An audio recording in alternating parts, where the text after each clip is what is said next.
কুয়োর পাশ কাটিয়ে আসছি, মাস্টার মশাই, এমন সময় একটা গলার আওয়াজে থমকে দাঁড়ালাম। কে? মাস্টার মশাই, আমাকে বাঁচান মাস্টার মশাই। কে কথা বলছো? সামনে এসো। এই যে আমি। এখানে এইভাবে বসে আছো কেন? নেমে এসো, আরে পুড়ে যাবে যে। কিছুদিন আগেই তো পড়ে গিয়েছিলাম। ভাই যে অনেক ছোট, আমাকে বাঁচাতে পারবে না। আমাকে বাঁচান মাস্টার মশাই। মা- মানে কে তুমি?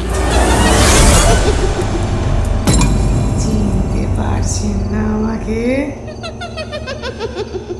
হ্যাঁ, এ কি? রুনু, ওই এ কি করে সম্ভব? না না না, বাঁচাও, বাঁচাও!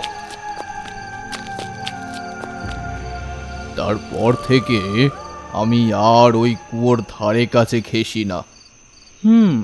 Very interesting. তুমি যে কটা দিন এখানে আছো, ওইখানে ভুলেও যেও না। আপনি এই ঘটনা শুনিয়ে আমার কৌতূহল আরও বাড়িয়ে দিলেন। আমাকে জানতেই হবে ব্যাপারটা কি। পাগলামি করো না বাবা, আমার কথা শোনো।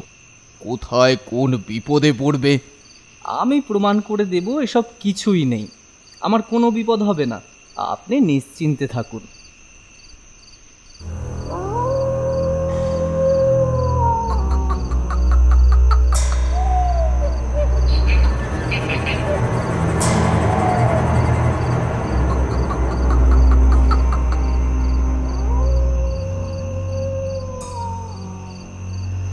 এখনো পর্যন্ত তো কিছুই চোখে পড়ল না।